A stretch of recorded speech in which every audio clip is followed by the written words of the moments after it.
에콰도르가 한국의 공항 전체를 뺏겨버렸습니다. 그것도 그냥 공항이 아닙니다. 에콰도르 수도 키토의 상징이자 80년 역사를 자랑하는 옛 마리스칼 수크레 국제공항 터미널이죠. 세계문화유산 도시 한복판에 자리한 이 역사적 건물을 에콰도르 정부가 한국의 통째로 내어준 겁니다.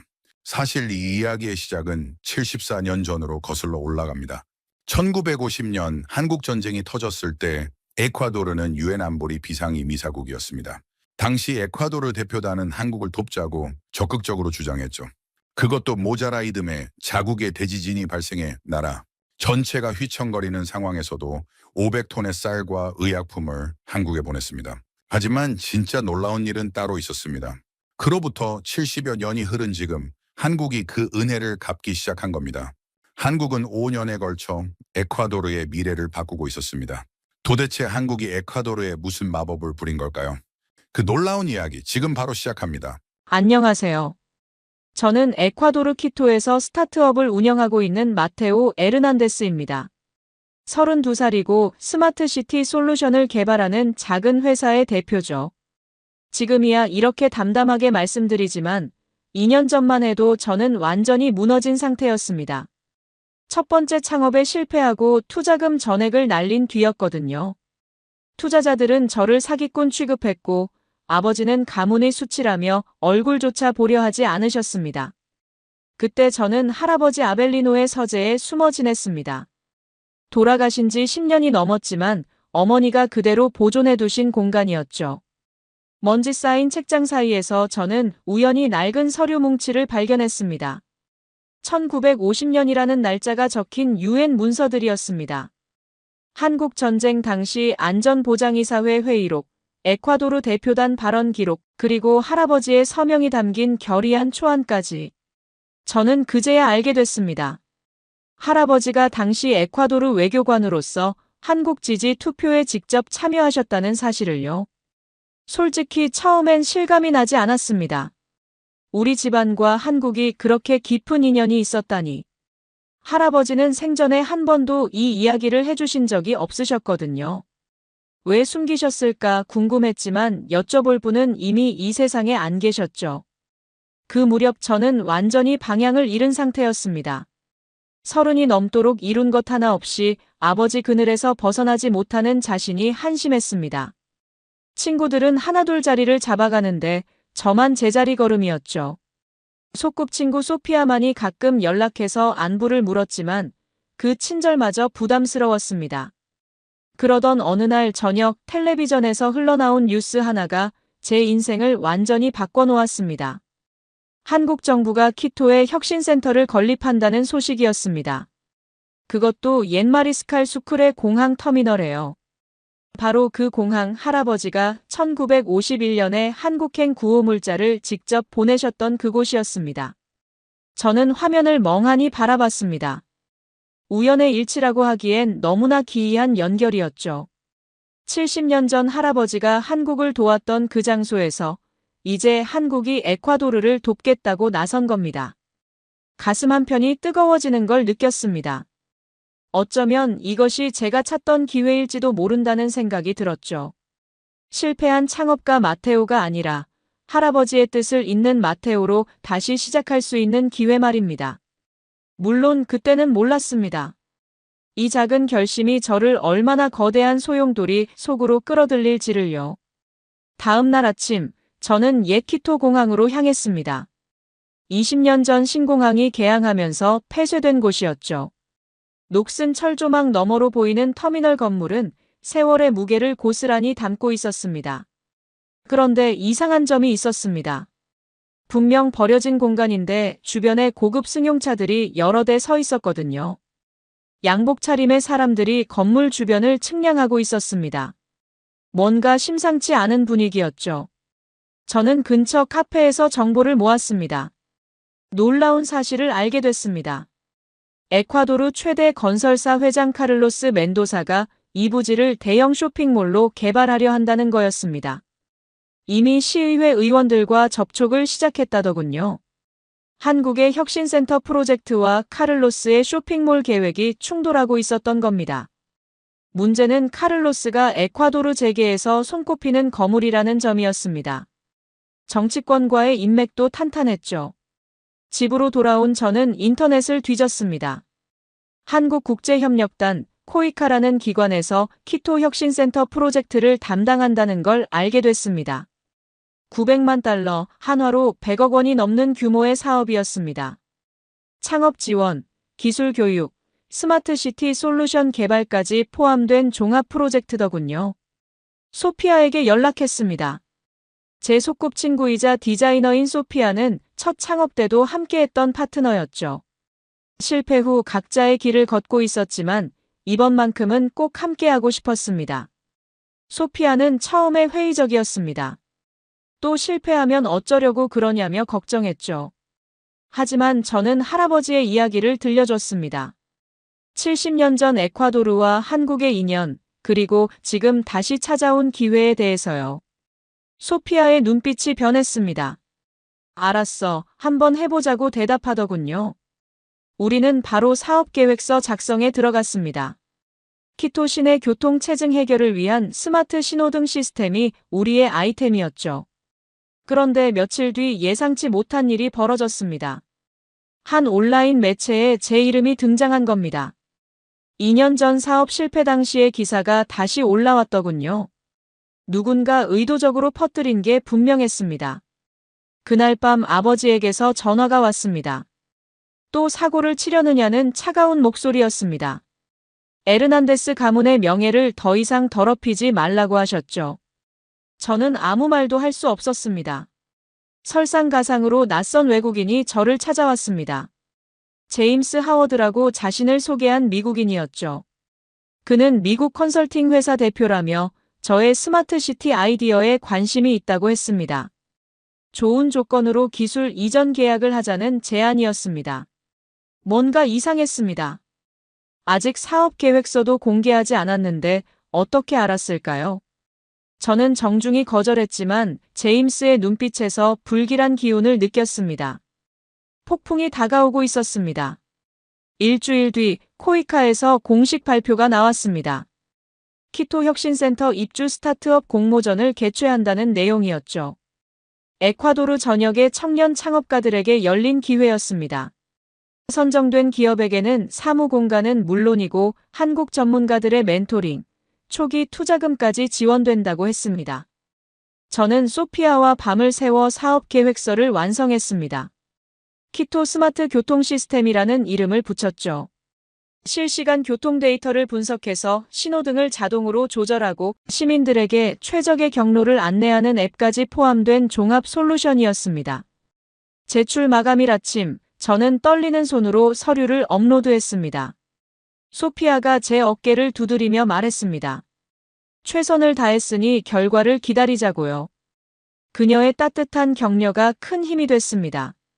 그런데 바로 그날 오후 상황이 이상하게 흘러가기 시작했습니다. 에콰도르 경제 전문 매체에 기사가 하나 올라왔습니다. 제목은 이랬죠. 실패한 창업가, 정부 지원 사업에 또 도전. 기사에는 제 이름과 사진, 2년 전 실패한 사업의 상세한 내역까지 적혀 있었습니다. 투자자들에게 얼마를 손에 끼쳤는지, 왜 사업이 망했는지, 심지어 당시 투자자 중 한 명의 인터뷰까지 실렸더군요. 누가 이런 정보를 흘렸을까요? 저는 분노와 당혹감에 휩싸였습니다. 2년 전 일은 이미 정리된 과거였습니다. 법적 문제도 없었고 투자자들과도 합의를 봤었죠. 그런데 왜 지금 다시 이 이야기가 나오는 걸까요? 소피아가 조사해보겠다고 나섰습니다. 며칠 뒤 그녀가 알아낸 사실은 충격적이었습니다. 기사를 의뢰한 곳이 카를로스 멘도사의 건설사와 연결된 홍보회사라는 거였습니다. 카를로스가 혁신센터 프로젝트의 경쟁자들을 하나씩 제거하고 있었던 겁니다. 저만 표적이 된 게 아니었습니다. 공모전에 지원한 다른 스타트업들도 비슷한 일을 겪고 있었죠. 어떤 팀은 세무조사를 받게 됐고 어떤 팀은 핵심 인력을 빼앗겼습니다. 카를로스의 영향력은 제가 상상한 것 이상이었습니다. 설상가상으로 아버지에게서 연락이 왔습니다. 기사 봤다, 딱 한마디였습니다. 하지만 그 한마디에 담긴 실망과 분노가 느껴졌습니다. 저는 아무 말도 할 수 없었습니다. 변명해봤자 아버지는 듣지 않으실 거라는 걸 알았으니까요. 어머니가 몰래 전화하셨습니다. 아버지 말에 너무 상처받지 말라고 시간이 지나면 이해해 주실 거라고 위로하셨죠. 하지만 저는 알고 있었습니다. 아버지의 마음을 돌리는 건 결과뿐이라는 것을요. 그 무렵 제임스 하워드가 다시 나타났습니다. 이번에는 더 구체적인 제안을 가지고 왔더군요. 자신의 회사와 합작법인을 설립하자는 거였습니다. 그가 투자금을 대고 저는 기술만 제공하면 된다고 했습니다. 수익은 7대3으로 나누자더군요. 물론 7이 그쪽이었죠. 저는 정중히 거절했습니다. 그러자 제임스의 표정이 싸늘하게 변했습니다. 에르난데스 씨, 현실을 직시하세요. 당신 같은 실패한 창업가가 혼자 힘으로 뭘 할 수 있겠습니까? 그의 말이 비수처럼 꽂혔습니다. 제임스가 떠난 뒤 저는 한참을 멍하니 앉아 있었습니다. 어쩌면 그의 말이 맞는지도 모른다는 생각이 들었습니다. 실패한 전적, 아버지의 반대, 거대 자본의 방해. 저 혼자서 이 모든 걸 뚫을 수 있을까요? 그날 밤 저는 다시 할아버지의 서재로 갔습니다. 유엔 문서들을 꺼내 다시 읽었습니다. 1950년 세계에서 가장 가난한 나라 중 하나였던 한국. 전쟁의 폐허 속에서 희망을 잃지 않았던 사람들. 그리고 그들을 도우려 손을 내밀었던 에콰도르. 할아버지는 어떤 마음이셨을까요? 당시 에콰도르도 결코 여유로운 상황이 아니었을 텐데 왜 남의 나라 전쟁의 목소리를 높이셨을까요? 저는 문서 사이에 끼워진 낡은 사진 한 장을 발견했습니다. 젊은 시절 할아버지가 한국 외교관으로 보이는 사람과 악수하는 모습이었죠. 사진 뒷면에는 글씨가 적혀 있었습니다. 서울에서 1953년. 할아버지가 직접 한국을 방문하셨던 겁니다. 저는 몰랐던 역사가 하나씩 드러나고 있었습니다. 그 순간 결심이 섰습니다. 무슨 일이 있어도 이번에는 포기하지 않겠다고요. 할아버지가 70년 전에 지키려 했던 무언가를 저도 지켜내고 싶었습니다. 비록 그게 정확히 뭔지는 아직 몰랐지만요. 다음 날 아침 코이카에서 연락이 왔습니다. 서류 심사를 통과해서 다음 단계인 발표 심사에 초대받았다는 내용이었습니다. 첫 번째 관문을 넘은 겁니다. 저는 소피아에게 달려가 기쁜 소식을 전했습니다. 하지만 진짜 싸움은 이제 시작이었습니다. 발표 심사는 2주 뒤에 예정되어 있었습니다. 저는 소피아와 함께 프레젠테이션 준비에 매달렸습니다. 낮에는 자료를 만들고 밤에는 발표 연습을 반복했죠. 목이 쉬도록 말하고 또 말했습니다. 심사 당일, 저는 키토 시내에 있는 코이카 사무실로 향했습니다. 대기실에는 저를 포함해 10개 팀이 모여 있었습니다. 다들 긴장한 표정이었죠. 저도 손에 땀이 날 정도로 떨렸습니다. 제 순서가 됐을 때 저는 심호흡을 하고 심사실에 들어갔습니다. 심사위원은 5명이었습니다. 에콰도르 정부 관계자 2명, 기업인 1명, 그리고 한국인 2명이 있었죠. 한국인 중 1명은 나이 지긋한 남성이었는데 날카로운 눈빛이 인상적이었습니다. 발표는 순조롭게 진행됐습니다. 저는 키토의 교통 문제를 데이터로 보여주고 우리 솔루션이 어떻게 해결할 수 있는지 설명했습니다. 심사위원들이 고개를 끄덕이는 게 보였습니다. 자신감이 생겼죠. 그런데 질의응답 시간에 예상치 못한 질문이 날아왔습니다. 에콰도르 정부 관계자 중 1명이 물었습니다. 에르난데스 씨의 이전 사업 실패에 대해 어떻게 생각하십니까? 이번에도 같은 결과가 나오지 않으리라는 보장이 있습니까? 심장이 쿵 내려앉았습니다. 카를로스의 손길이 여기까지 미친 겁니다. 저는 잠시 말을 잃었습니다. 머릿속이 하얘졌죠. 그때 날카로운 눈빛에 한국인 심사위원이 끼어들었습니다. 그 질문은 심사 항목에 없습니다. 개인의 과거보다는 현재 제안의 가치를 평가해야 하지 않겠습니까? 그의 단호한 목소리에 분위기가 바뀌었습니다. 저는 정신을 차리고 대답했습니다. 실패는 사실입니다. 하지만 그 실패에서 배운 것도 많습니다. 이번에는 다를 겁니다. 왜냐하면 저는 이제 혼자가 아니니까요. 떨리는 목소리였지만 진심을 담았습니다. 발표가 끝나고 나오는데 다리에 힘이 풀렸습니다. 소피아가 달려와 안아줬습니다. 잘했어. 정말 잘했어. 그녀의 말에 겨우 안도의 숨을 내쉬었죠. 결과 발표까지 일주일을 기다려야 했습니다. 그 일주일이 1년 같았습니다. 매일 이메일을 확인하고 전화기를 들여다봤죠. 소피아도 저만큼이나 초조해했습니다. 그런데 결과 발표 이틀 전 충격적인 소식이 들려왔습니다. 키토 시의회에서 혁신센터 프로젝트 예산안이 보류됐다는 거였습니다. 카를로스 측 의원들이 예산 심의를 늦추는 데 성공한 겁니다. 프로젝트 자체가 무산될 수도 있다는 소문까지 돌았습니다. 저는 절망에 빠졌습니다. 이렇게 끝나는 건가? 모든 노력이 물거품이 되는 건가? 그날 밤 저는 잠을 이루지 못했습니다.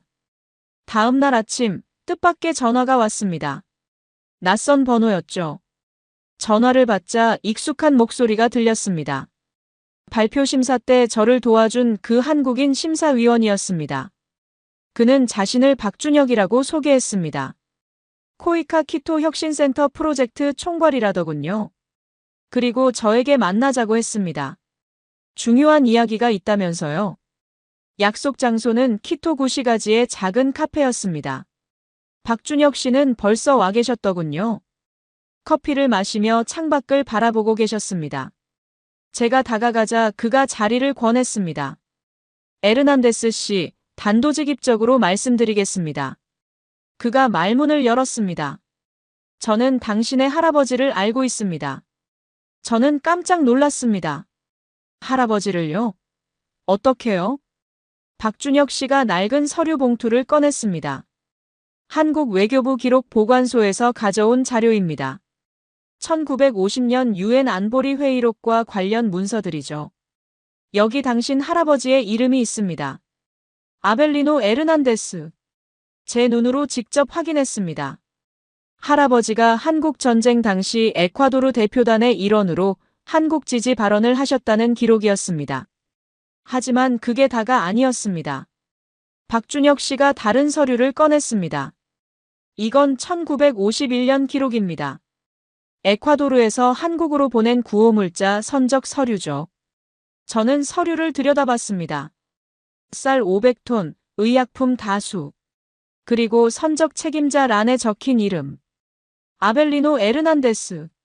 숨이 멎는 것 같았습니다. 할아버지가 직접 구호물자 발송을 감독하셨던 겁니다. 그것도 에콰도르 자체가 지진 피해로 힘든 상황에서요. 박준혁 씨가 말했습니다. 1951년 에콰도르 대지진 때 한국은 전쟁 중이었습니다. 도울 여력이 없었죠. 그런데 오히려 에콰도르가 우리를 도와줬습니다. 더 어려운 처지의 나라를요. 그가 제 눈을 똑바로 바라봤습니다. 한국은 그 은혜를 잊지 않았습니다. 이번 혁신센터 프로젝트도 그 연장선입니다. 그리고 저는 당신 할아버지의 손자가 여기 참여하고 있다는 걸 알았을 때 운명이라고 생각했습니다. 저는 할 말을 잃었습니다. 눈시울이 뜨거워졌죠. 박준혁 씨가 제안했습니다. 에르난데스 씨, 한국에 한번 와보시겠습니까? 직접 보고 배우면 싸울 무기가 생길 겁니다. 비용은 코이카에서 지원하겠습니다. 저는 고개를 끄덕였습니다. 말이 나오지 않았지만 그것으로 충분했습니다. 인천공항에 내렸을 때 저는 완전히 다른 세계에 온 것 같았습니다. 거대한 터미널, 빈틈없이 작동하는 시스템, 질서정연하게 움직이는 사람들. 에콰도르의 어수선한 공항과는 차원이 달랐죠. 공항 철도를 타고 서울로 향했습니다. 창밖으로 스쳐가는 풍경에 입이 다물어지지 않았습니다. 높이 솟은 아파트 단지들, 깔끔하게 정비된 도로, 곳곳에서 번쩍이는 네온사인. 이게 70년 전 폐허였던 나라라고요? 서울역에서 내려 호텔로 향하는 길, 저는 계속 고개를 돌렸습니다. 모든 것이 신기했거든요. 편의점마다 들어가 보고 지하철 노선도를 한참 들여다봤습니다. 관광객처럼 사진도 찍었죠. 하지만 그 신기함 뒤에 묘한 감정이 따라왔습니다. 자괴감이었습니다. 한국과 에콰도르는 비슷한 시기에 어려움을 겪었습니다. 한국은 전쟁, 에콰도르는 정치적 혼란과 경제 위기.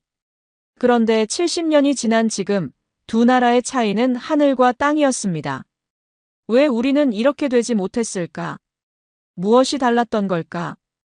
호텔방에 짐을 풀고 침대에 누웠습니다. 천장을 바라보며 생각에 잠겼죠. 문득 첫 창업 실패의 기억이 떠올랐습니다. 2년 전, 저는 야심차게 핀테크 스타트업을 시작했습니다. 에콰도르의 금융 소외계층을 위한 모바일 결제 서비스였죠. 초기에는 순조로웠습니다. 투자도 받고 언론의 주목도 받았습니다. 하지만 문제는 내부에서 터졌습니다. 제가 믿었던 공동 창업자가 투자금을 빼돌린 겁니다. 알고 보니 그는 처음부터 사기를 계획하고 있었더군요. 저는 순진하게 당했습니다. 회사는 무너졌고 투자자들은 저를 비난했습니다. 법적으로는 제 잘못이 아니었지만 도의적 책임은 피할 수 없었죠. 저는 모든 것을 잃었습니다. 돈도 명예도 자신감도요. 그날 밤 악몽을 꿨습니다. 투자자들이 저를 둘러싸고 손가락질하는 꿈이었습니다. 사기꾼, 무능력자, 아버지 잘 만난 것밖에 없는 놈. 그들의 목소리가 머릿속을 채웠습니다. 땀에 젖어 깨어났습니다. 새벽 3시였죠. 다시 잠들 수가 없었습니다. 호텔 창문 너머로 서울의 야경이 보였습니다. 화려한 불빛들이 저를 조롱하는 것 같았습니다. 다음 날 아침 코이카 서울 사무소에서 오리엔테이션이 있었습니다. 몇몇 개발도상국 청년들과 함께하는 프로그램이었죠. 저는 피곤한 몸을 이끌고 참석했습니다. 오리엔테이션이 끝나고 점심시간, 저는 혼자 건물 밖으로 나갔습니다. 어디로 가는지도 모른 채 걸었습니다. 서울의 거리는 낯설고 복잡했습니다.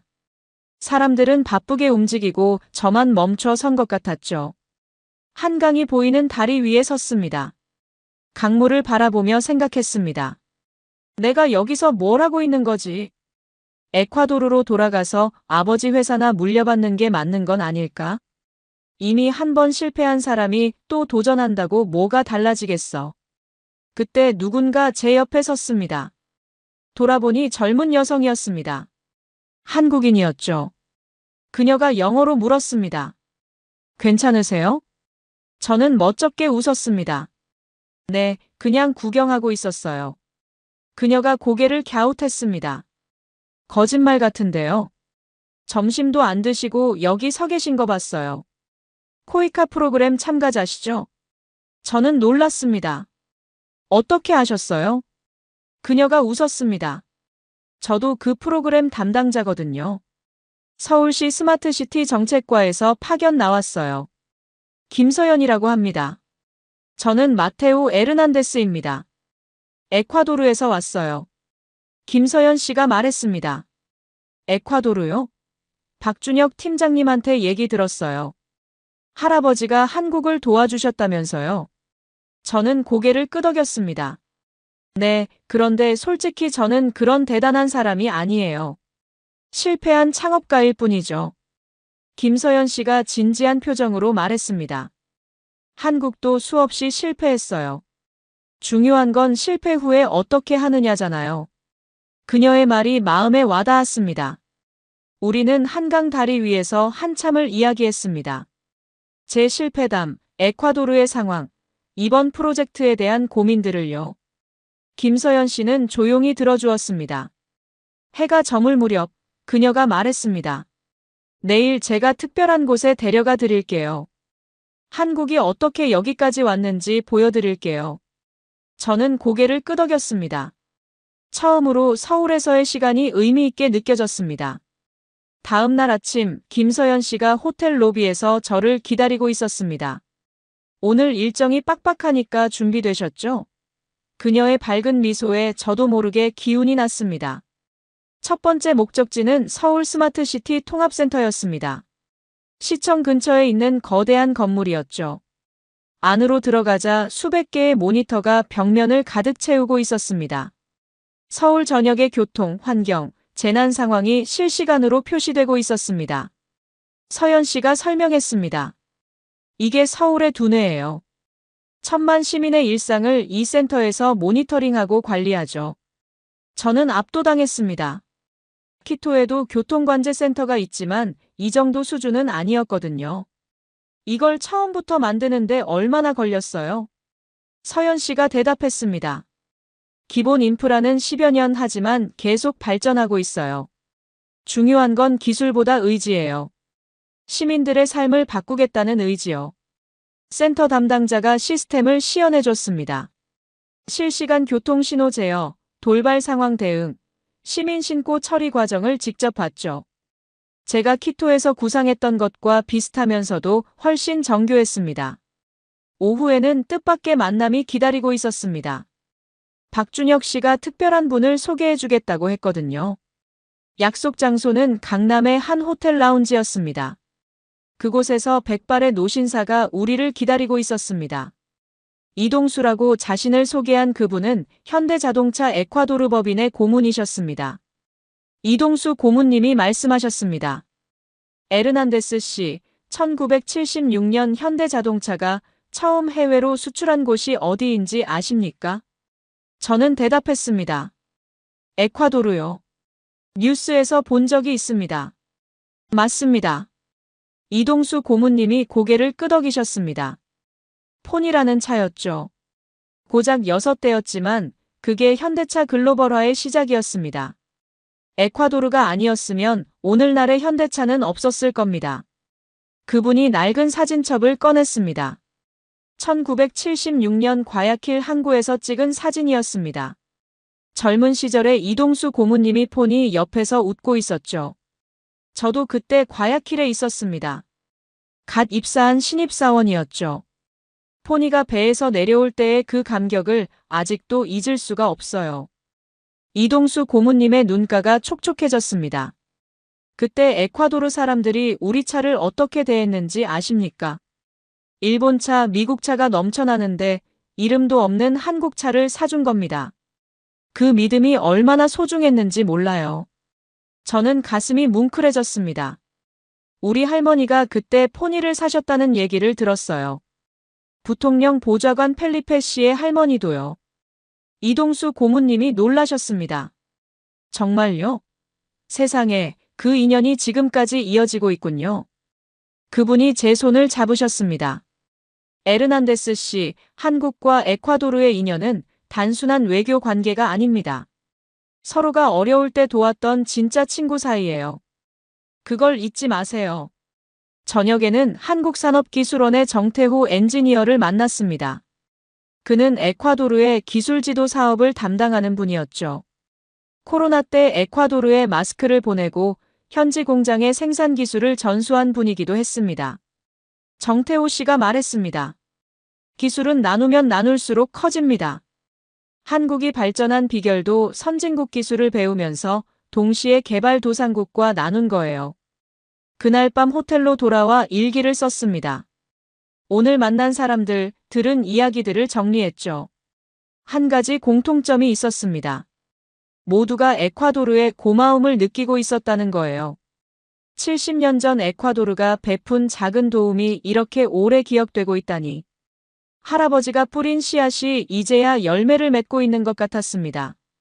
서연 씨에게 문자를 보냈습니다. 오늘 정말 감사했어요. 많이 배웠습니다. 답장이 금방 왔습니다. 내일 더 좋은 곳에 데려갈게요. 잘 자요, 마테오 씨. 저는 미소를 지으며 잠이 들었습니다. 오랜만에 악몽 없는 밤이었습니다. 서울에서의 나흘째 아침, 소피아에게서 급한 연락이 왔습니다. 영상통화를 하자마자 그녀의 창백한 얼굴이 화면에 떴습니다. 마테오, 큰일 났어. 카를로스가 의회를 움직이고 있어.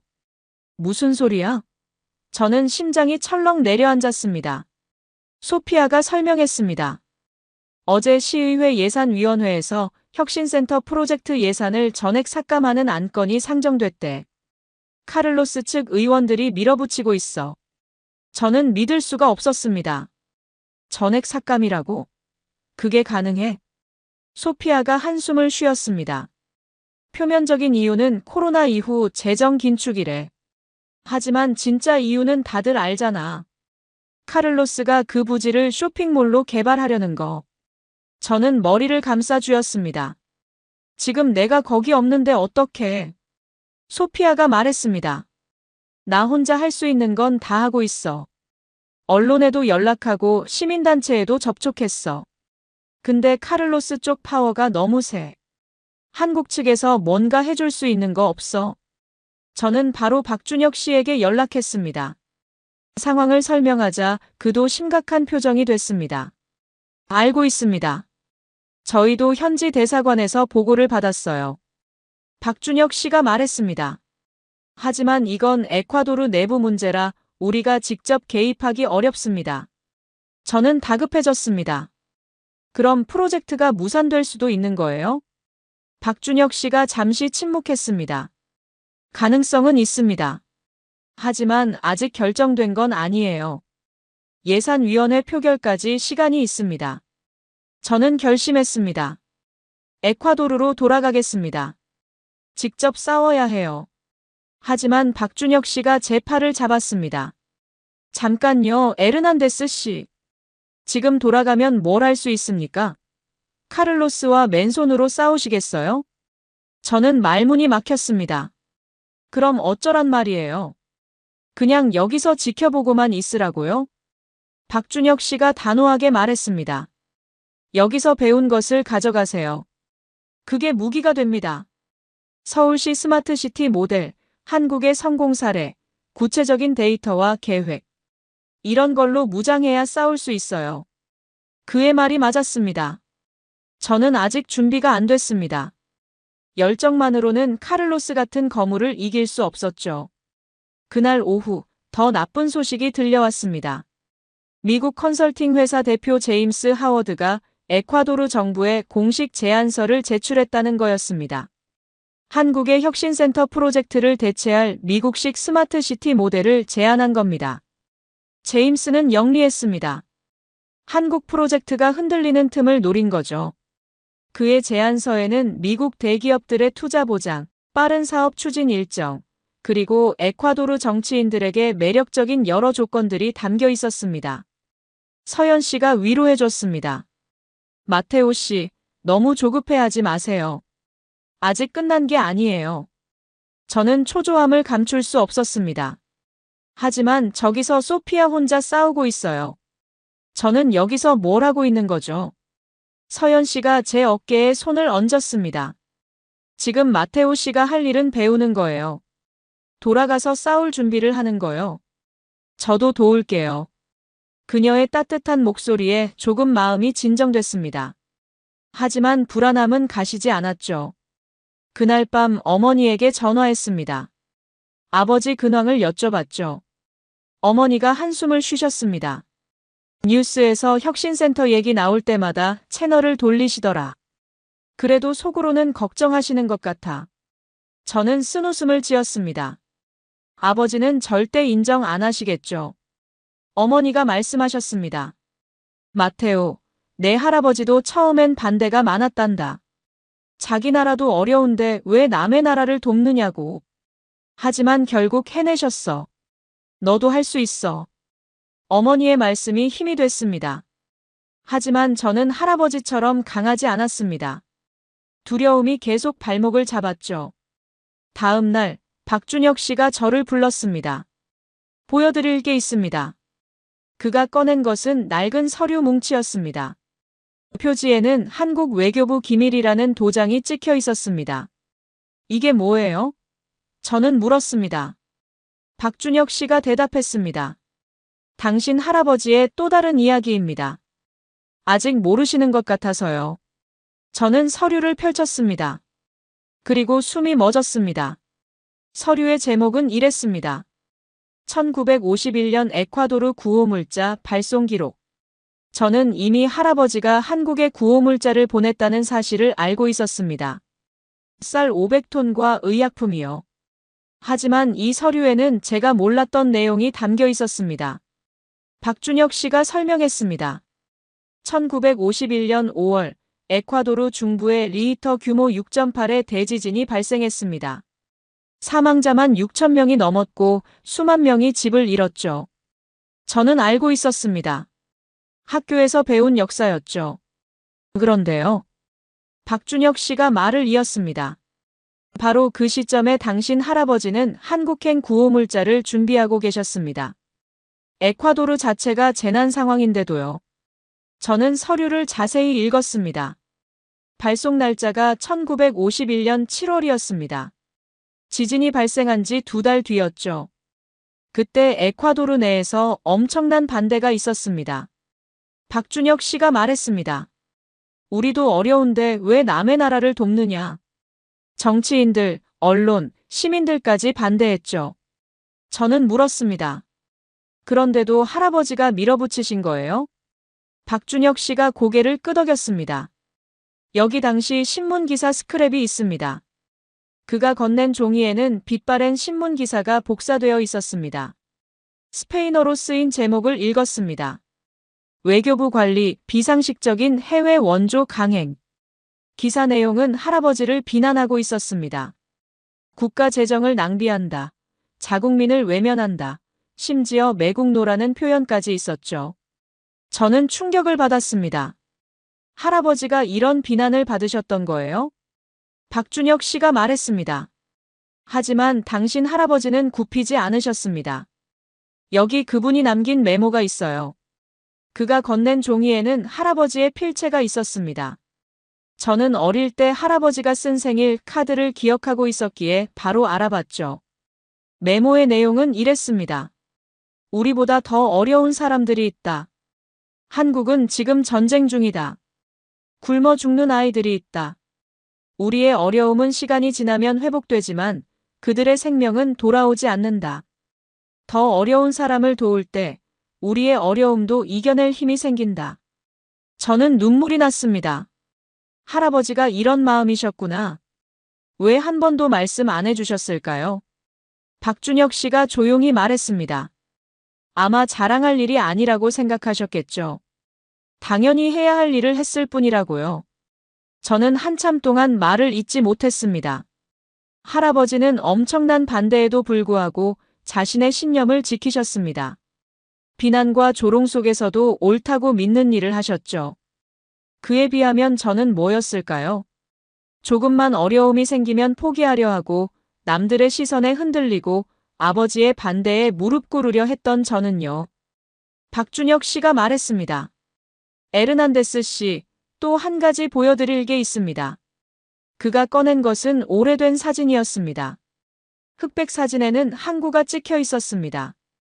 배 한 척이 정박해 있고 사람들이 짐을 옮기고 있었죠. 이게 1951년 키토 공항, 아니 당시에는 과야킬 항구에서 찍은 사진입니다. 구호물자를 싣고 있는 장면이죠. 저는 사진을 자세히 들여다봤습니다. 그리고 한 사람이 눈에 들어왔습니다. 젊은 남성이 짐 사이에서 무언가를 점검하고 있었습니다. 저 사람이. 저는 말을 잇지 못했습니다. 네, 당신 할아버지입니다. 박준혁 씨가 말했습니다. 직접 선적 현장에서 구호물자를 확인하고 계신 거예요. 책상에서 서류만 처리한 게 아니라 직접 발로 뛰셨던 겁니다. 저는 사진 속 할아버지를 바라봤습니다. 젊고 열정적인 모습이었습니다. 지금의 저와 비슷한 나이였겠죠. 할아버지, 저도 할 수 있을까요? 마음속으로 물었습니다. 그때 서연 씨가 다가왔습니다. 마테오 씨, 에콰도르에서 좋은 소식이에요. 무슨 소식이요? 저는 물었습니다. 서연 씨가 휴대폰 화면을 보여줬습니다. 소피아가 보낸 메시지였습니다. 펠리페 부통령 보좌관이 우리 편에 섰대. 예산위원회 표결을 늦출 수 있을 것 같대. 저는 안도의 한숨을 내쉬었습니다. 아직 희망이 있었습니다. 박준혁 씨가 말했습니다. 에르난데스 씨, 이제 돌아가실 준비가 됐습니까? 저는 고개를 끄덕였습니다. 네, 준비됐습니다. 하지만 이번에는 빈손으로 돌아가지 않을 겁니다. 할아버지가 남긴 유산과 한국에서 배운 것들을 무기로 삼아 싸울 겁니다. 키토 공항에 내렸을 때 소피아가 마중 나와 있었습니다. 그녀의 얼굴에는 피로가 역력했죠. 일주일 동안 혼자 싸우느라 지쳐 있었습니다. 상황이 어때? 저는 물었습니다. 소피아가 고개를 저었습니다. 좋지 않아. 카를로스가 예산위원회 위원장을 포섭했대. 펠리페가 아무리 막아도 한계가 있어. 택시를 타고 시내로 향하는 동안 소피아가 자세한 상황을 설명해 줬습니다. 카를로스 멘도사는 단순히 예산만 삭감하려는 게 아니었습니다. 혁신센터 부지 자체를 민간에 매각하는 법안까지 준비하고 있었죠. 그 법안이 통과되면 모든 게 끝이었습니다. 더 나쁜 소식도 있었습니다. 제임스 하워드의 미국 컨설팅 회사가 에콰도르 정부와 양해각서를 체결했다는 거였습니다. 아직 정식 계약은 아니었지만 한국 프로젝트의 대안이 이미 준비되어 있다는 의미였죠. 집에 도착해서 짐을 풀었습니다. 어머니가 반갑게 맞아주셨지만 아버지는 서재에서 나오지 않으셨습니다. 예상한 대로였죠. 다음 날 아침, 저는 옛 키토 공항 터미널로 갔습니다. 철조망 너머로 건물을 바라봤습니다. 할아버지가 70년 전에 구호물자를 보냈던 그곳. 이제 곧 쇼핑몰이 될지도 모르는 그곳. 그때 검은 승용차 한 대가 다가왔습니다. 차에서 내린 사람은 카를로스 멘도사였습니다. 그는 저를 보더니 비웃듯 웃었습니다. 에르난데스 씨, 한국 여행은 잘 다녀오셨습니까? 카를로스가 말했습니다. 저는 대답하지 않았습니다. 카를로스가 철조망 너머 건물을 가리켰습니다. 저 낡은 건물이 뭐가 그렇게 중요합니까? 쇼핑몰이 들어서면 일자리도 생기고 경제도 살아날 텐데. 현실을 보세요. 저는 참았습니다. 여기서 감정적으로 대응하면 지는 거였죠. 카를로스가 말했습니다. 아버지 회사 문제 알고 계시죠? 세무조사가 진행 중이라던데. 지금이라도 포기하시면 제가 도와드릴 수 있어요. 저는 그제야 입을 열었습니다. 아버지 회사 일은 아버지가 알아서 하실 겁니다. 저는 제 일을 하겠습니다. 카를로스가 어깨를 으쓱했습니다. 고집이 세시네요. 할아버지 닮으셨나 봐요. 그분도 고집 때문에 고생 많이 하셨다던데. 저는 주먹을 불끈 쥐었습니다. 하지만 카를로스는 이미 차에 타고 떠나버렸습니다. 그날 밤 저는 할아버지 무덤을 찾아갔습니다. 키토 외곽의 작은 공동묘지였죠. 비석 앞에 무릎을 꿇고 한참을 앉아 있었습니다. 할아버지, 어떻게 하셨어요? 그 많은 반대를 어떻게 이겨내셨어요? 저는 할아버지처럼 강하지 않아요. 대답은 없었습니다. 차가운 밤바람만 불어왔죠. 저는 울었습니다. 32살 먹은 남자가 무덤 앞에서 눈물을 흘렸습니다. 창피했지만 어쩔 수 없었습니다. 두려웠거든요. 또 실패할까봐. 모든 걸 잃을까봐. 무덤에서 돌아온 다음 날 아침, 뜻밖의 전화가 왔습니다. 김서연 씨였죠. 마테오 씨, 좋은 소식이에요. 서연 씨의 목소리가 밝았습니다. 무슨 소식이요? 저는 힘없이 물었습니다. 서울시가 과야킬 씨와 스마트시티 업무 협약을 체결했어요. 그런데 키토시도 참여 의향을 밝혔대요. 키토 시장이 관심을 보이고 있다는 거예요. 저는 자리에서 벌떡 일어났습니다. 정말요? 네, 키토 시장이 서울시 모델에 감명받았대요. 혁신센터 프로젝트와 별개로 스마트시티 협력을 추진하고 싶다는 거예요. 이건 기회였습니다. 키토 시장을 설득할 수 있다면 혁신센터 프로젝트도 살릴 수 있었습니다. 저는 바로 소피아에게 연락했습니다.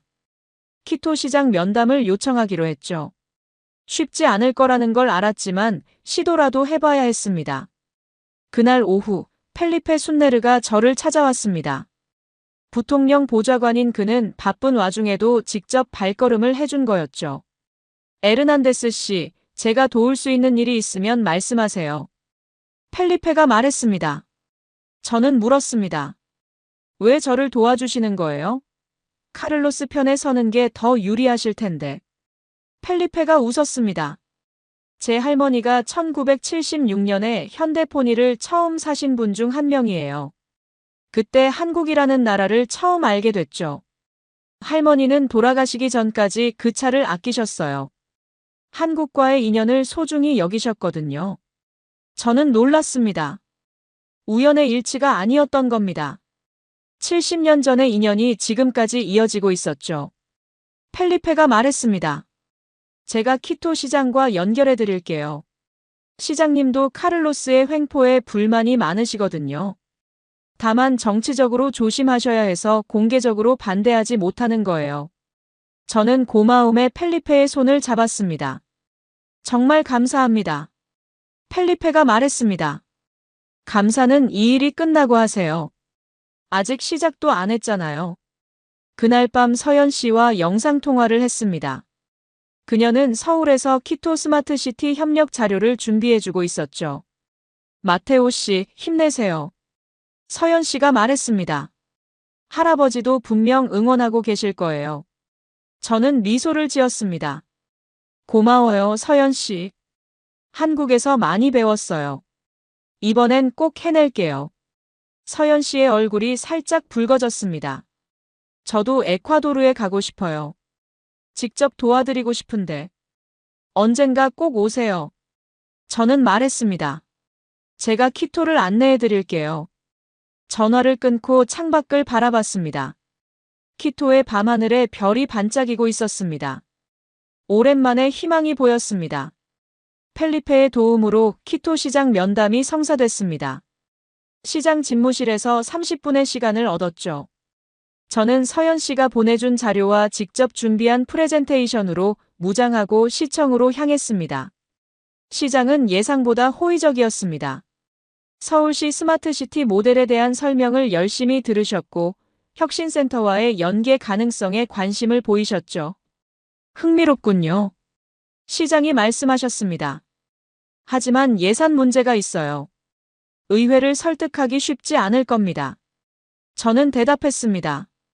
시장님께서 공식적으로 지지 의사를 밝혀주시면 상황이 달라질 수 있습니다. 시민들의 여론도 중요하니까요. 시장이 고개를 끄덕였습니다. 생각해보겠습니다. 면담은 성공적이었습니다. 완전한 승리는 아니었지만 문이 열린 것만으로도 큰 진전이었죠.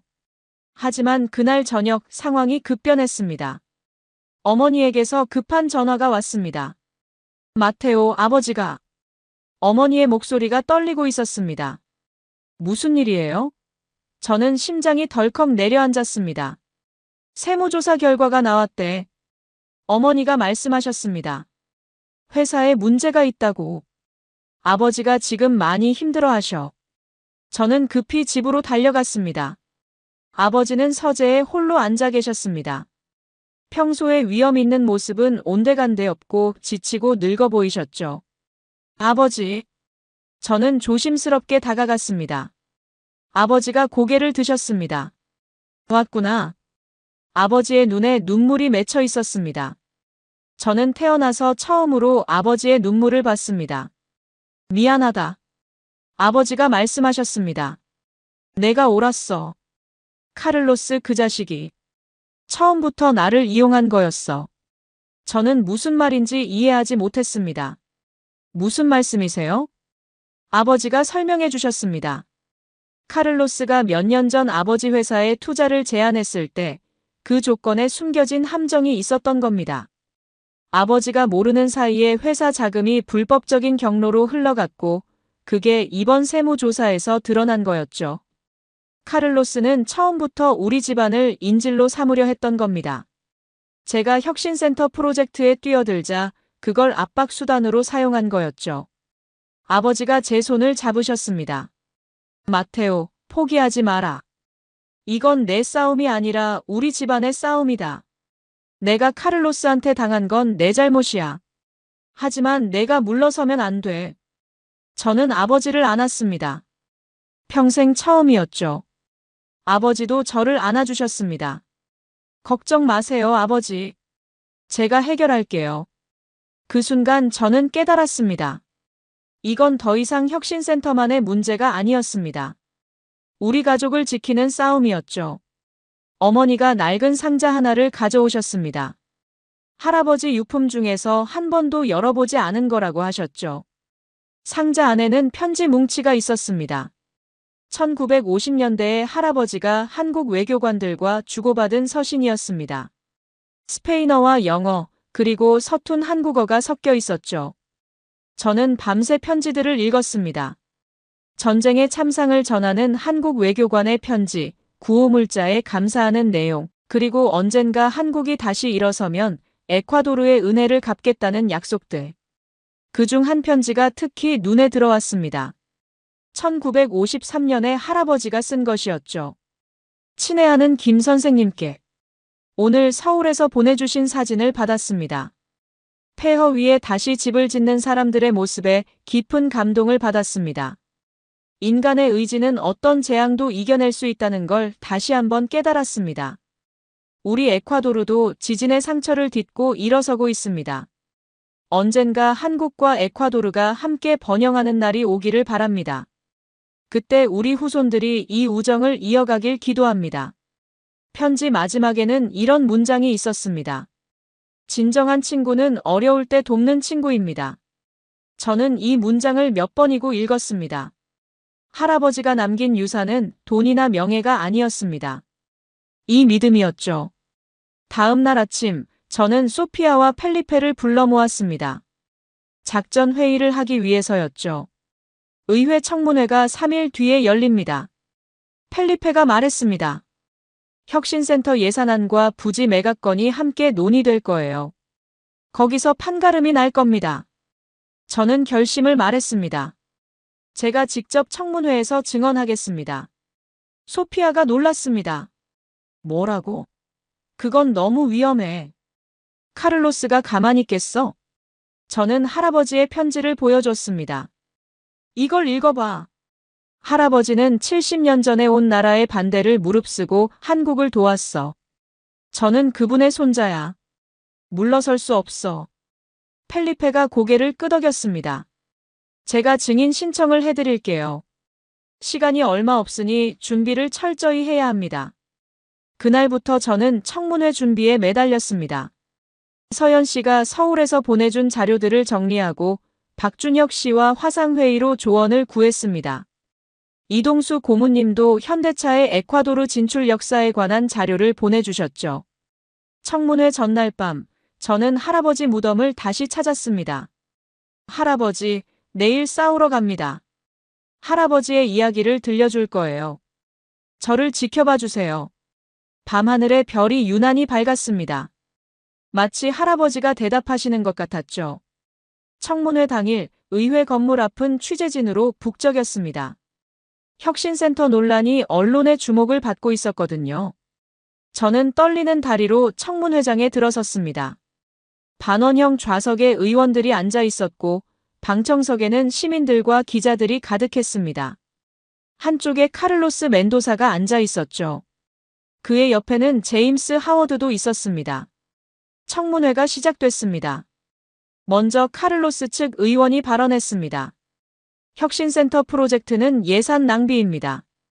의원이 말했습니다. 같은 부지에 쇼핑몰을 건설하면 3,000개의 일자리가 생깁니다. 외국 정부에 의존하는 것보다 자국 기업을 지원해야 합니다. 다음으로 제임스 하워드가 증언했습니다. 그는 유창한 스페인어로 미국 스마트시티 모델의 우수성을 설명했죠. 한국 모델은 한국에 맞게 설계된 겁니다. 제임스가 말했습니다. 에콰도르 실정에는 미국 모델이 더 적합합니다. 우리는 더 빠르고 효율적인 솔루션을 제공할 수 있습니다. 방청석에서 박수가 터져나왔습니다. 카를로스 측에서 동원한 사람들이었죠. 마침내 제 차례가 됐습니다. 저는 천천히 증인석으로 걸어갔습니다. 손에는 할아버지의 편지를 들고 있었죠. 의장이 말했습니다. 증인, 발언하십시오. 저는 심호흡을 하고 입을 열었습니다. 존경하는 의원 여러분, 저는 마테오 에르난데스입니다. 실패한 창업가이고 아직 증명한 것이 없는 젊은이입니다. 청문회장이 조용해졌습니다. 하지만 저는 오늘 저 자신을 위해 여기 온 게 아닙니다. 70년 전 이 나라를 위해 목소리를 높였던 한 사람의 이야기를 들려드리려고 왔습니다. 저는 할아버지의 편지를 펼쳤습니다. 1950년 한국 전쟁이 터졌을 때 에콰도르는 유엔 안보리 비상임 이사국이었습니다. 당시 우리 대표단은 한국을 돕자고 주장했습니다.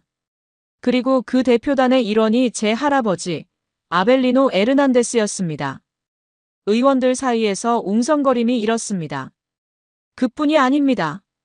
1951년 에콰도르에 대지진이 발생했을 때 할아버지는 한국에 구호물자를 보내는 일을 직접 감독하셨습니다. 우리나라도 어려운 상황에서요. 저는 편지의 한 구절을 읽었습니다. 더 어려운 사람을 도울 때 우리의 어려움도 이겨낼 힘이 생긴다.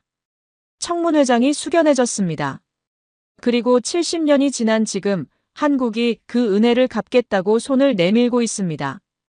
이것이 혁신센터 프로젝트의 진짜 의미입니다. 제 발언이 끝나자 청문회장이 술렁였습니다. 의원들이 서로 눈빛을 교환했고 방청석에서도 수군거림이 들렸죠. 카를로스가 자리에서 일어났습니다. 의장, 발언권을 요청합니다. 의장이 허락했습니다. 카를로스가 마이크 앞에 섰습니다. 감동적인 이야기입니다. 카를로스가 말했습니다. 하지만 과거의 감상에 젖어 국가 경제를 판단할 수는 없습니다.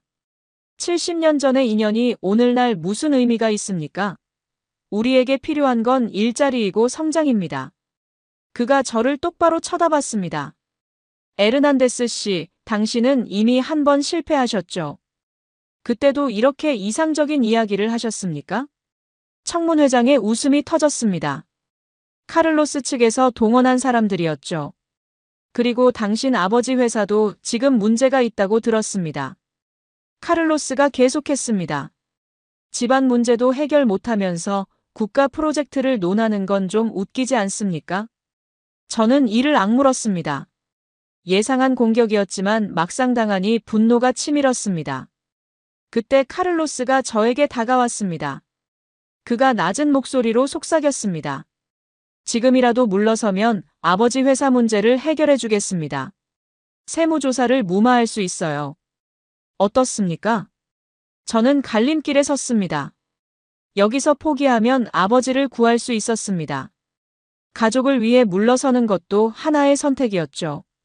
하지만 그 순간 할아버지의 얼굴이 떠올랐습니다. 70년 전 온 나라의 반대를 무릅쓰고 옳은 일을 하셨던 그분. 매국노라는 비난까지 감수하면서요. 저는 고개를 들었습니다. 카를로스 씨, 저는 물러서지 않겠습니다. 제 목소리가 청문회장에 울려 퍼졌습니다. 아버지 회사 문제는 법대로 해결할 겁니다. 하지만 이 프로젝트는 거래 대상이 아닙니다. 이건 두 나라의 70년 우정입니다. 돈으로 살 수 없는 거예요. 카를로스의 얼굴이 굳어졌습니다.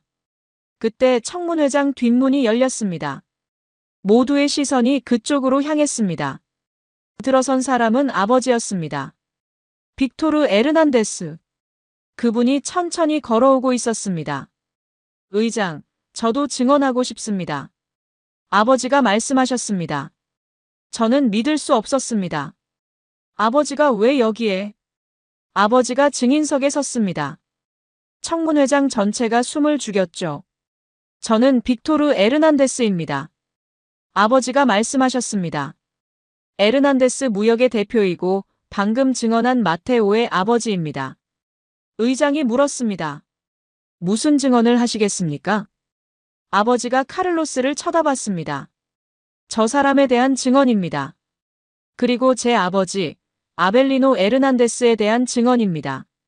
청문회장이 다시 술렁였습니다. 아버지가 말을 이으셨습니다. 저는 평생 아버지를 이해하지 못했습니다. 왜 그렇게 한국에 집착하셨는지, 왜 실리보다 의리를 중시하셨는지요. 저는 그게 비효율적이라고 생각했습니다. 아버지의 눈가가 촉촉해졌습니다. 그래서 저는 아들이 창업에 실패했을 때 야단만 쳤습니다. 왜 현실을 모르냐고 아버지처럼 이상만 쫓지 말라고요. 하지만 제가 틀렸습니다. 아버지가 카를로스를 가리켰습니다. 저 사람은 몇 년 전 제 회사에 투자를 제안했습니다. 좋은 조건이었죠. 하지만 그건 함정이었습니다. 제가 모르는 사이에 회사 자금이 불법 경로로 빠져나갔고 저는 범죄자가 될 뻔했습니다. 카를로스는 이걸로 제 아들을 협박했습니다. 청문 회장이 소란스러워졌습니다. 카를로스의 얼굴이 창백해졌죠. 아버지가 목소리를 높이셨습니다. 하지만 저는 이제 두렵지 않습니다. 법대로 조사받겠습니다. 제 잘못이 있다면 책임지겠습니다. 하지만 제 아들이 하는 일은 막지 않을 겁니다. 아버지가 저를 바라보셨습니다. 마테오, 내가 옳았다. 아버지가 말씀하셨습니다. 할아버지도 이렇게 싸우셨던 거야. 더 어려운 사람을 도울 때 우리도 강해진다고 하셨지. 이제야 그 말뜻을 알겠다. 저는 눈물이 흘렀습니다. 아버지. 아버지가 의원들을 향해 말씀하셨습니다. 의원 여러분, 혁신센터 프로젝트는 단순한 건물이 아닙니다. 70년 전 우리 선조들이 심은 씨앗입니다. 그 씨앗을 쇼핑몰로 바꾸지 마십시오. 청문회장의 박수가 터져나왔습니다. 이번에는 진짜 시민들의 박수였죠. 카를로스가 자리를 박차고 일어났습니다. 이건 사적인 감정입니다. 국가 정책을 감정으로 결정할 수는 없습니다. 하지만 그의 목소리는 힘을 잃어 있었습니다. 분위기가 완전히 바뀌어 있었거든요. 의장이 선언했습니다. 오늘 청문회는 여기서 마치겠습니다. 표결은 내일 진행하겠습니다. 다음 날 의회 표결이 진행됐습니다. 저는 방청석에서 떨리는 마음으로 지켜봤습니다. 아버지와 어머니, 소피아, 펠리페도 함께였죠. 의장이 표결 결과를 발표했습니다. 혁신센터 프로젝트 예산안, 찬성 32표, 반대 28표. 가결되었습니다. 저는 귀를 의심했습니다. 이긴 거야? 소피아가 저를 껴안았습니다. 마테오, 해냈어. 우리가 해냈어. 아버지가 제 어깨에 손을 얹으셨습니다. 잘했다, 아들아. 저는 눈물을 참을 수 없었습니다. 아버지를 안았습니다. 어머니도 우리를 감싸 안으셨죠. 표결이 끝나자 기자들이 몰려왔습니다. 질문이 쏟아졌지만 저는 제대로 대답하지 못했습니다. 너무 벅차서요. 펠리페가 기자들을 정리해줬습니다. 그가 저에게 귓속말로 말했습니다. 카를로스의 부지 매각건도 부결됐어요. 완전한 승리입니다. 저는 고개를 끄덕였습니다. 하지만 아직 실감이 나지 않았죠. 청문회장을 나서는데 누군가 제 팔을 잡았습니다. 돌아보니 카를로스였습니다. 이번에는 졌습니다. 카를로스가 말했습니다. 하지만 아직 끝난 게 아닙니다. 저는 그의 손을 뿌리쳤습니다. 끝났습니다, 카를로스 씨. 당신이 아버지 회사에 한 일은 검찰에 고발할 겁니다. 카를로스의 얼굴이 일그러졌습니다. 하지만 아무 말 없이 돌아섰죠. 그날 저녁 집에서 가족 식사를 했습니다. 오랜만에 아버지와 마주 앉아 밥을 먹었죠. 아버지가 말씀하셨습니다. 마테오, 내 할아버지가 왜 한국 이야기를 안 하셨는지 이제 알 것 같다. 왜요? 저는 물었습니다. 자랑할 일이 아니라고 생각하셨겠지. 아버지가 대답하셨습니다. 당연히 해야 할 일을 했을 뿐이라고. 하지만 나는 그걸 몰랐어. 그래서 너한테도 그렇게 대했지. 저는 아버지의 손을 잡았습니다. 괜찮아요, 아버지. 이제 알면 됐죠. 어머니가 미소를 지으셨습니다. 아버지도 할아버지도 하늘에서 기뻐하실 거야. 저는 창밖을 바라봤습니다. 키토의 밤하늘에 별이 빛나고 있었습니다. 한국에서 서연 씨에게 전화가 왔습니다. 마테오 씨, 뉴스 봤어요. 축하해요. 정말 대단해요. 저는 웃었습니다. 고마워요, 서연 씨. 다 서연 씨 덕분이에요. 서연 씨가 말했습니다. 저도 곧 키토로 갈 것 같아요. 서울시에서 파견을 보내준대요. 정말요? 저는 심장이 뛰었습니다. 그럼 제가 직접 마중 나갈게요. 석 달 뒤 키토 혁신센터 착공식이 열렸습니다. 옛마리스칼 수크레 공항 터미널 앞 광장에 수백 명의 사람들이 모였죠. 에콰도르 정부 관계자들, 기업인들, 시민들, 그리고 한국에서 온 귀빈들까지. 화창한 날씨였습니다. 안데스 산맥에서 불어오는 바람이 시원했죠. 광장에는 에콰도르 국기와 태극기가 나란히 펄럭이고 있었습니다. 70년 전에는 상상도 못했을 광경이었습니다. 한국에서 많은 분들이 오셨습니다. 박준혁 씨는 코이카 본부에서 특별히 파견되어 오셨고, 이동수 고문님도 80이 넘은 연세에 먼 길을 마다하지 않으셨습니다.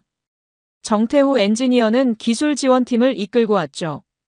그리고 김서연 씨도 서울시 파견 발령을 받고 키토에 도착했습니다. 착공식 전날 밤, 저는 서연 씨와 함께 터미널 건물 주변을 걸었습니다. 아직 공사가 시작되지 않은 낡은 건물이 달빛 아래 서 있었죠. 내일이면 이 건물이 다시 태어나는 거예요. 서연 씨가 말했습니다. 저는 고개를 끄덕였습니다. 70년 전 할아버지가 여기서 구호물자를 보내셨어요. 그때는 한국으로 가는 물자였지만 이제는 한국에서 오는 희망이 이 건물을 채울 거예요. 서연 씨가 제 손을 잡았습니다. 마테오 씨 덕분이에요. 저는 고개를 저었습니다. 저 혼자 한 게 아니에요. 할아버지, 박준혁 씨, 서연 씨, 소피아, 펠리페, 아버지까지 모두가 함께 만든 거죠. 착공식 당일 아침, 저는 일찍 일어나 정장을 입었습니다. 거울 앞에 서서 넥타이를 매는데 손이 떨렸습니다. 오늘 제가 연설을 해야 했거든요. 광장에 도착하니 이미 많은 사람들이 모여 있었습니다. 무대 위에는 에콰도르 대통령 대리, 키토 시장, 주에콰도르 한국 대사, 코이카 총재 대리가 앉아 계셨죠. 저도 연사석에 자리를 잡았습니다. 식이 시작됐습니다. 국민의례, 내빈 소개, 축사가 이어졌죠. 한국 대사가 연설하셨습니다. 70년 전 에콰도르는 한국의 친구였습니다. 대사가 말씀하셨습니다. 전쟁의 폐허 속에서 손을 내밀어준 친구였죠. 오늘 우리는 그 우정에 보답합니다. 키토 혁신센터는 감사의 표시이자 미래를 향한 새로운 약속입니다. 박수가 터져나왔습니다. 마침내 제 차례가 됐습니다. 저는 떨리는 다리로 연단에 섰습니다. 마이크 앞에 서자 수백 개의 눈이 저를 바라보고 있었습니다. 존경하는 내빈 여러분, 시민 여러분. 저는 마테오 에르난데스입니다. 저는 심호흡을 하고 말을 이었습니다. 오늘 우리는 건물 하나를 짓는 게 아닙니다. 70년 전 두 나라가 나눈 약속을 되살리는 겁니다. 저는 할아버지의 편지를 꺼냈습니다. 제 할아버지 아벨리노 에르난데스는 1950년 유엔에서 한국을 지지하셨습니다.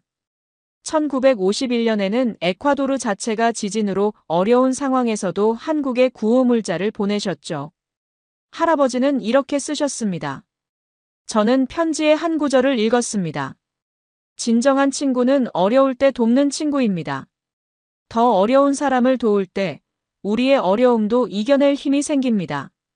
청중이 숙연해졌습니다. 오늘 이 자리가 그 약속의 증거입니다. 저는 할아버지의 편지 원본을 이 센터 로비에 전시하겠습니다. 70년 전의 약속을 모든 사람이 기억할 수 있도록요. 연설이 끝나자 박수가 쏟아졌습니다. 저는 연단을 내려오면서 눈물을 참았습니다. 이동수 고문님이 다가오셨습니다.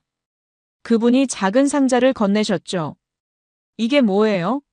저는 물었습니다. 열어보세요. 이동수 고문님이 미소를 지으셨습니다. 상자 안에는 1976년 현대포니의 정교한 미니어처가 있었습니다. 그리고 당시 선적 서류의 복사본도 함께였죠. 이건 현대차 박물관에 전시된 원본의 복제품입니다. 이동수 고문님이 말씀하셨습니다. 이 센터에 전시해주세요. 한국과 에콰도르 자동차 협력의 시작을 기념하는 거죠. 저는 감격했습니다. 감사합니다, 고문님. 꼭 소중히 전시하겠습니다. 이동수 고문님이 덧붙이셨습니다. 그리고 현대차 본사에서 이 센터에 전기차 충전 인프라를 기부하기로 했습니다.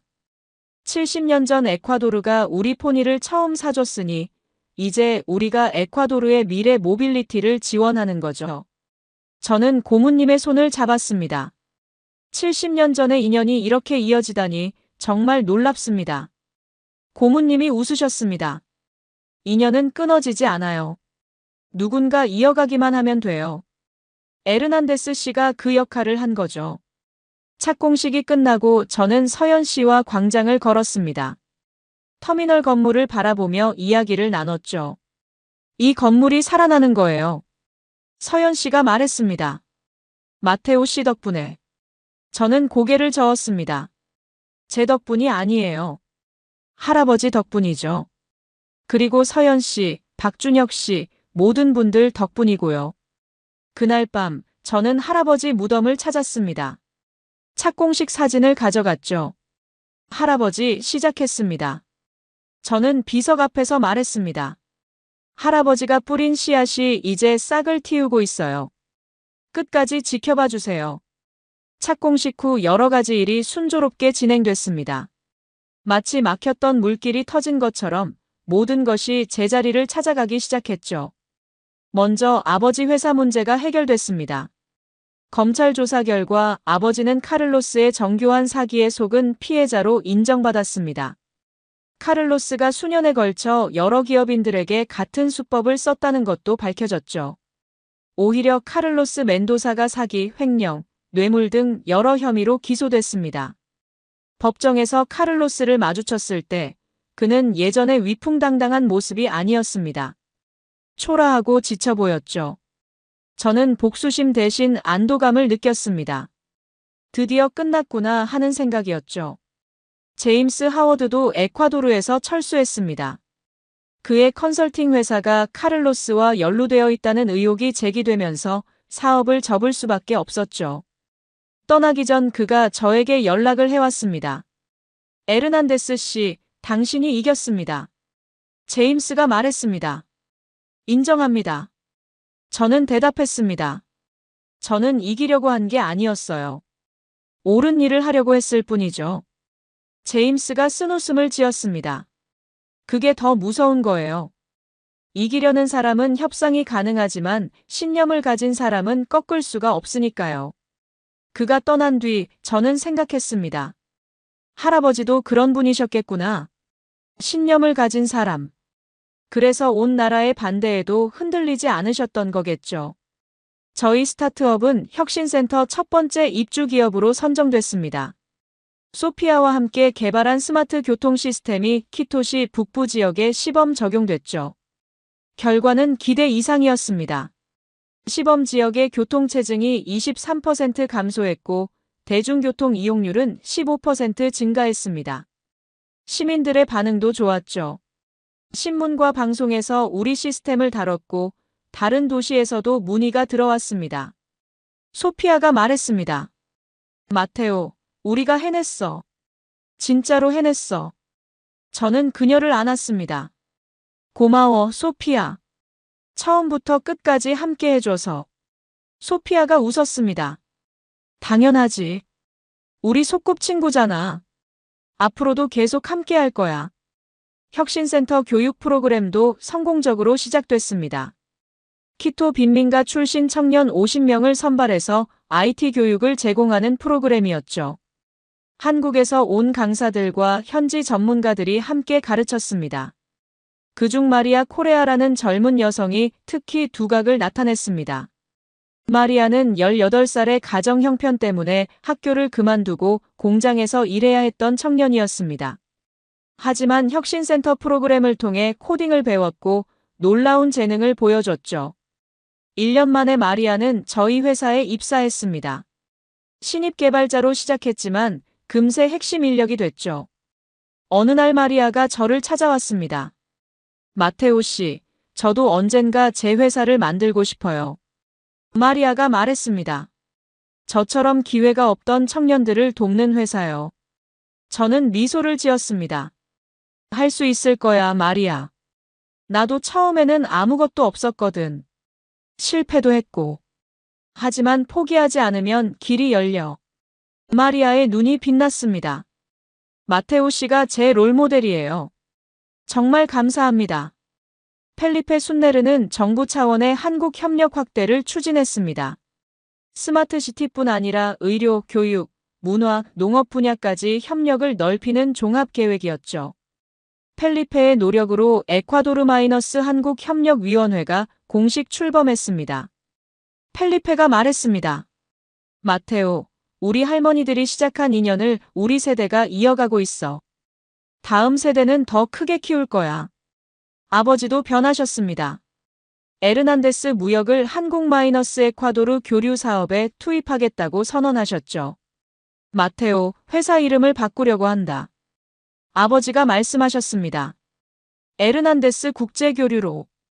어떻게 생각하니? 저는 놀랐습니다. 좋은 이름이에요, 아버지. 할아버지도 좋아하셨을 거예요. 아버지가 고개를 끄덕이셨습니다. 할아버지가 하시던 일을 이어가는 거야. 늦었지만 이제라도 제대로 하고 싶다. 어머니가 아버지의 손을 잡으셨습니다. 여보, 정말 자랑스러워요. 한국에서도 좋은 소식이 계속 왔습니다.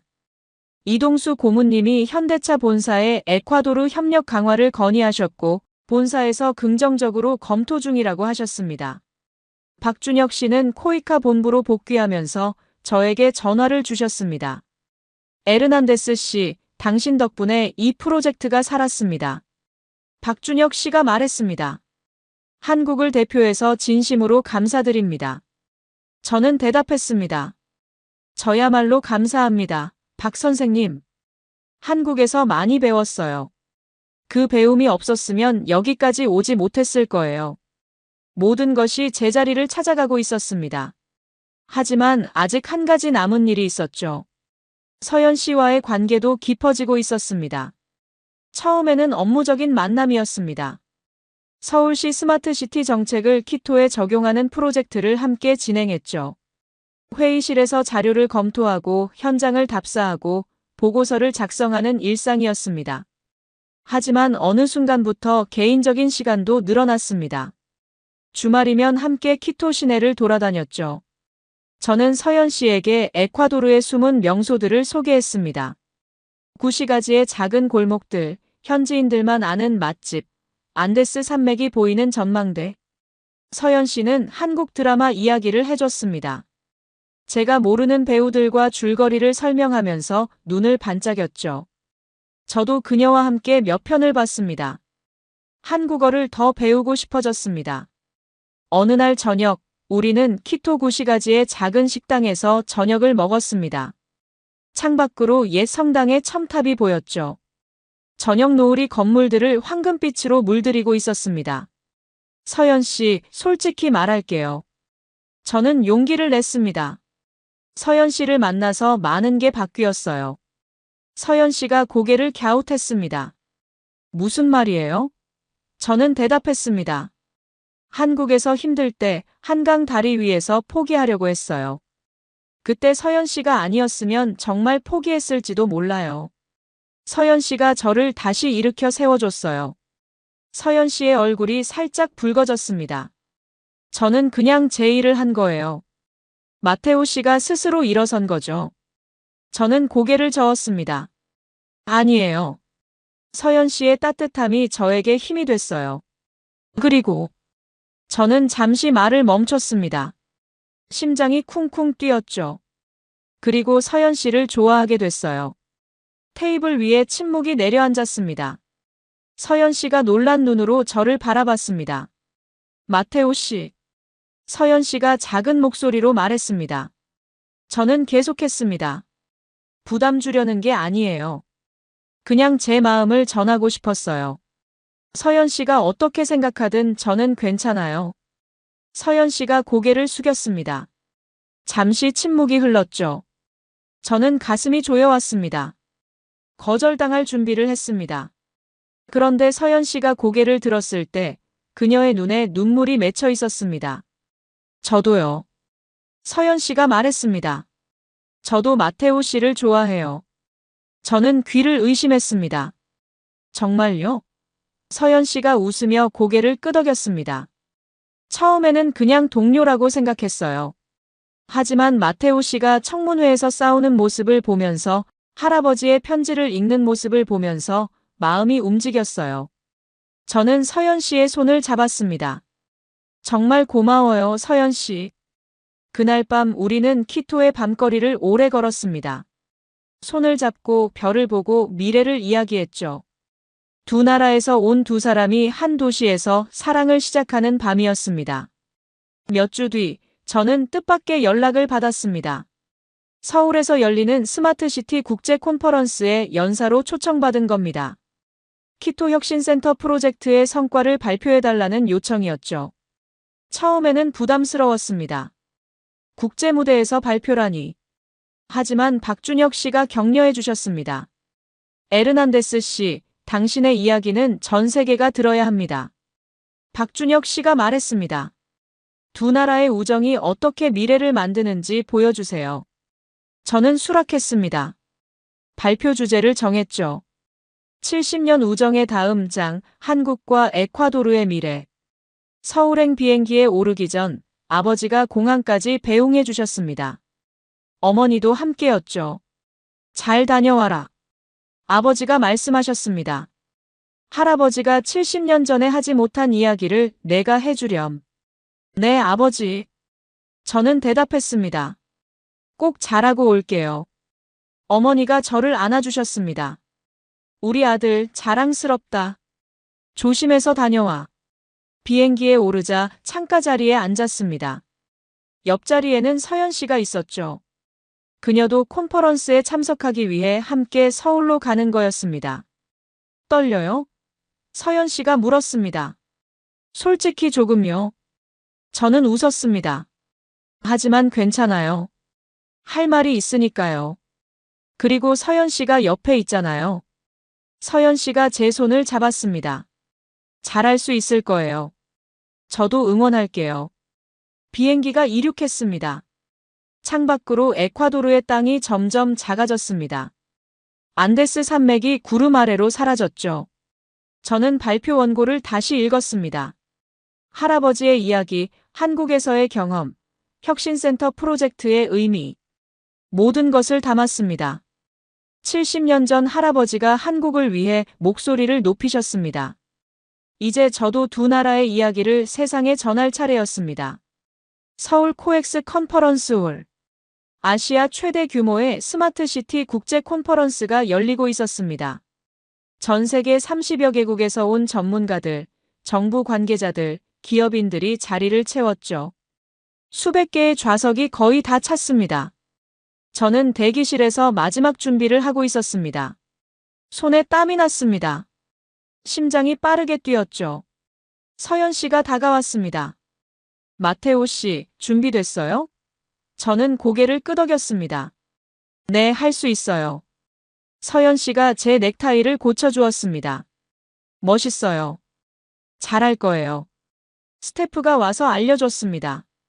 에르난데스 씨, 5분 뒤 무대에 오르시면 됩니다. 저는 심호흡을 했습니다. 주머니 속 할아버지의 편지를 만졌습니다. 할아버지, 저를 지켜봐 주세요. 무대 옆에서 기다리는 동안 청중석을 살펴봤습니다. 앞줄에 낯익은 얼굴들이 보였습니다. 아버지와 어머니가 앉아 계셨습니다. 특별히 이날을 위해 서울까지 오신 거였죠. 박준혁 씨, 이동수 고모님, 정태호 씨도 계셨습니다. 소개 멘트가 나왔습니다. 다음 연사는 에콰도르에서 오신 마테오 에르난데스 씨입니다. 키토 혁신센터 프로젝트의 핵심 인물로 한국과 에콰도르의 70년 우정을 이어가고 계신 분입니다. 저는 무대 위로 걸어갔습니다. 조명이 눈을 부셨습니다. 수백 개의 눈이 저를 바라보고 있었죠. 연단에 섰습니다. 마이크 앞에서 잠시 숨을 고르고 입을 열었습니다.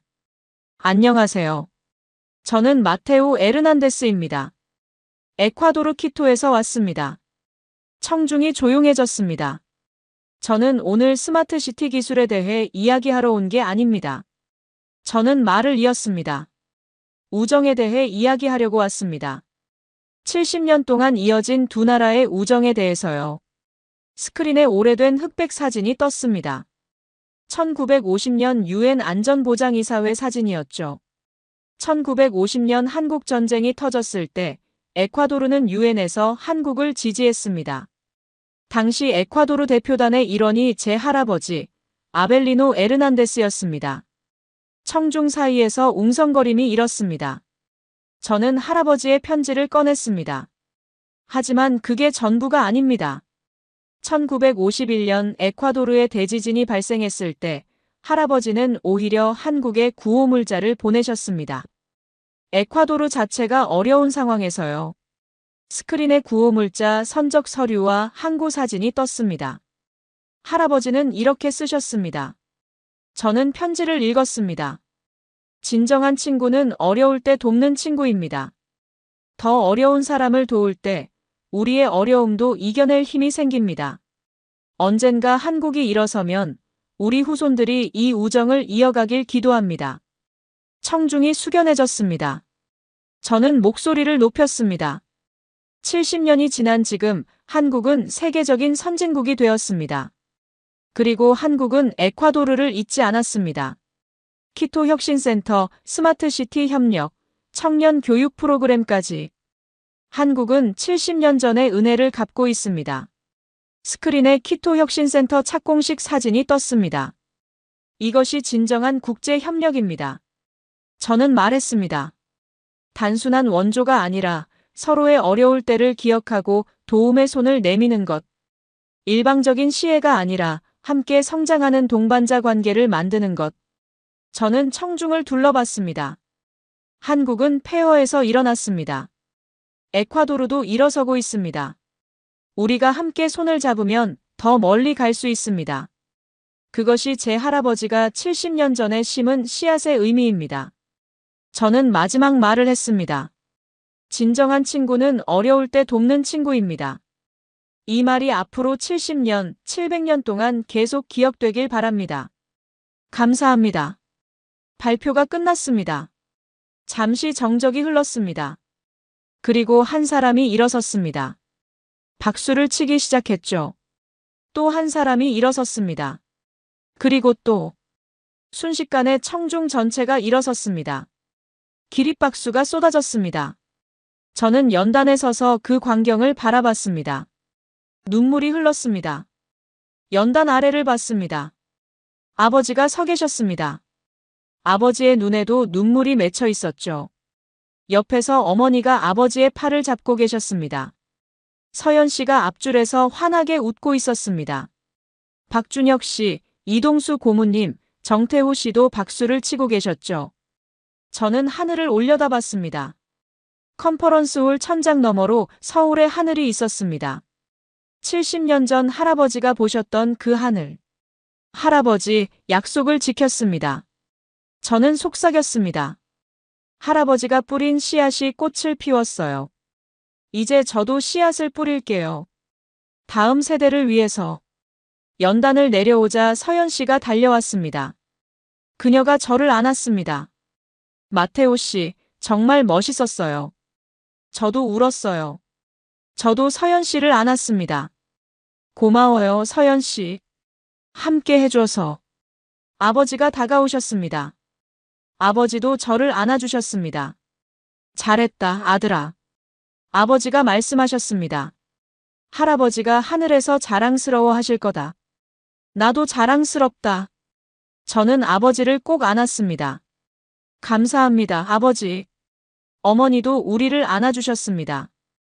우리 가족, 정말 자랑스러워요. 박준혁 씨가 다가와 제 손을 잡으셨습니다. 에르난데스 씨, 오늘 정말 감동적이었습니다. 한국과 에콰도르의 우정은 앞으로도 계속될 겁니다. 이동수 고모님도 말씀하셨습니다. 에르난데스 씨, 당신 할아버지를 뵌 적은 없지만 오늘 당신을 보니 어떤 분이셨는지 알 것 같습니다. 대단한 분의 손자시네요. 저는 고개를 숙였습니다. 감사합니다, 고모님. 저도 할아버지처럼 되고 싶습니다. 그날 밤 서울의 한강 다리 위에 섰습니다. 1년 전 절망에 빠져 있던 바로 그 자리였죠. 하지만 지금은 달랐습니다. 옆에 서연 씨가 있었고 뒤에는 가족과 친구들이 있었습니다. 한강의 불빛이 반짝였습니다. 서울의 야경이 아름다웠죠. 서연 씨가 말했습니다. 마테오 씨, 앞으로 어떻게 할 거예요? 저는 대답했습니다. 키토로 돌아가서 혁신센터를 완성할 거예요. 그리고 더 많은 사람들에게 기회를 주고 싶어요. 할아버지가 심은 씨앗을 키워서 다음 세대에 물려주고 싶어요. 서연 씨가 제 손을 잡았습니다. 저도 함께 할게요. 한국과 에콰도르의 다리가 되어서. 저는 미소를 지었습니다. 고마워요, 서연 씨. 우리 함께 해요. 진정한 친구는 어려울 때 돕는 친구. 할아버지의 말씀처럼 한국과 에콰도르의 우정은 앞으로도 계속될 것입니다. 그리고 저는 그 우정의 다음 장을 써나갈 것입니다. 서연 씨와 함께, 가족과 함께, 두 나라의 모든 친구들과 함께.